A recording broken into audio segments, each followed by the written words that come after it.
গৃহপ্রবেশ ধারাবাহিকের আজকের পর্বে ধারাবাহিকের শুরুতে আমাদের আকাশ এবং তার মাকে দেখান। আকাশের মা আকাশকে বলছে আমাদের এগুলো সরিয়ে ফেলতে হবে, কোনো ক্রমেই মোহনার কাছে এগুলো রাখা যাবে না, না হলে সে তার নিজের ক্ষতি করে দিতে পারে। মোহনা আবার কেন এরকম পাগলামি করছে এটা নিয়ে আকাশ এবং তার মা খুবই চিন্তিত ছিল, কারণ আদি মোহনার জীবনে আসার আগেও মোহনা আরো একটা পেশেন্টকে নিয়ে এরকম পাগলামো করেছে। এরপর আমাদের একটা সিন দেখানো হয় যেখানে আকাশ ডাক্তারকে জিজ্ঞেস করছিল মোহনার এরকম হচ্ছে কেন।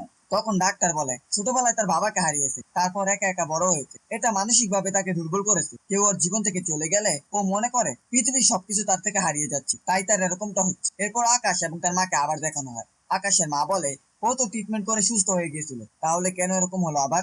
আকাশ বলে আমি অত কিছু জানি না, কিন্তু এতটুকু জানি যে রায় পরিবারের জন্য মোহনা রাজি অবস্থা। আমি মোহনাকে কথা দিয়েছি আমি আদিকে তার কাছে ফিরিয়ে এনে দেবো, তো দেবই। পরবর্তী সিনে আমাদের রায়বাড়িতে শুভ এবং আদিকে দেখানো হয়। তারা সোফায় ঘুমিয়ে পড়েছিল। শুভর ঘুম ভেঙে গেলে বুঝতে পারে তারা সোফায় ঘুমিয়ে গেছে। এরপর সে আদিকে ডাকতে থাকে। আদিকে ডাকতে ডাকতে আদি হঠাৎ পড়ে যায় এবং লক্ষ্য করে তার ভাই বোন সেখানে রয়েছে। এরপর বাড়ির সকলে আদি এবং শুভকে নিয়ে দুষ্টুমি করতে থাকে। পরবর্তী সিনে আমাদের আকাশ এবং জিনিয়ার মাকে দেখানো হয়। আকাশ জিনিয়ার মার কাছে একটা অফার নিয়ে গেছে যে সে যদি রায় কোম্পানির শেয়ারের টাকা ফিরিয়ে দিতে হেল্প করে তাহলে সে জিনিয়াকে মুক্ত করে দিবে জেল থেকে। জিনিয়ার মা প্রথমে রাজি হয় না, কারণ আকাশের জন্য জিনিয়া আজ জেলে গিয়েছে। আকাশ যখন বুঝতে পারে জিনিয়ার মা রাজি হচ্ছে না, তখন সে তার কথা জালে জিনিয়ার মাকে জড়িয়ে রাজি করিয়ে ফেলে। পরের দিনে আমাদের আবার রায়বাড়িতে দেখানো হয় শুভ সকলের জন্য রান্না করছে। শুভ রান্না করা দেখে সকলে একটু ঘাবড়ে যায়, কারণ সে যে প্রথমবার লাকি সেজে যে রান্না করেছিল তা কেউ খেতে পারেনি, তাই এখন সকলেই খাবার খেতে ভয় পাচ্ছে। এরপর আদি খাবার টেস্ট করে দেখে খাবার অনেক ভালো হয়েছে, তখন সকলেই খাবারের জন্য উপস্থিত হয়।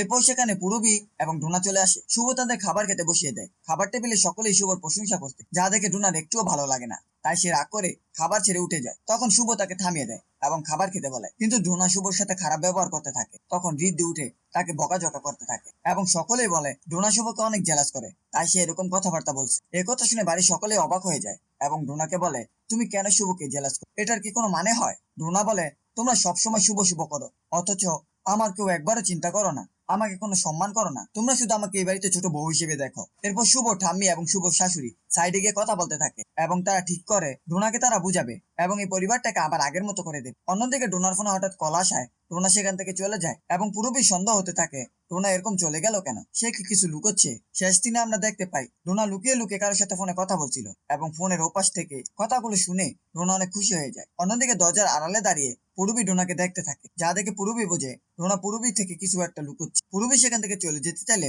হঠাৎ শব্দ হয়ে যায় এবং ডোনার কাছে ধরা পড়ে যায়। পুরবী জিজ্ঞেস করে কার সাথে কথা বলছি। ডোনা বলে আমার কাজ আছে, আমাকে এখান থেকে যেতে হবে। ডোনার এরকম এড়িয়ে যাওয়া দেখে পুরবী বলে তাহলে ডোনাও আমার থেকে কথা লুকায়, এখন থেকে সাবধানে থাকতে হবে। আগামী পর্ব আমরা দেখতে পাবো ডোনার মন ঠিক করার জন্য বাড়ির সকলে প্ল্যান করে বাড়ির ছেলেরা রান্না করতে। অন্যদিকে ডোনা মনে মনে বলে যে আনন্দ করার করে নাও, একটি পরই তো যে আসার সে চলে আসবে। ছিল গৃহপ্রবেশ ধারাবাহিকের আজকের আপডেট। ভিডিওটি ভালো লাগলে চ্যানেলটিকে সাবস্ক্রাইব করে পাশে থাকা বেল আইকনটি অন করুন।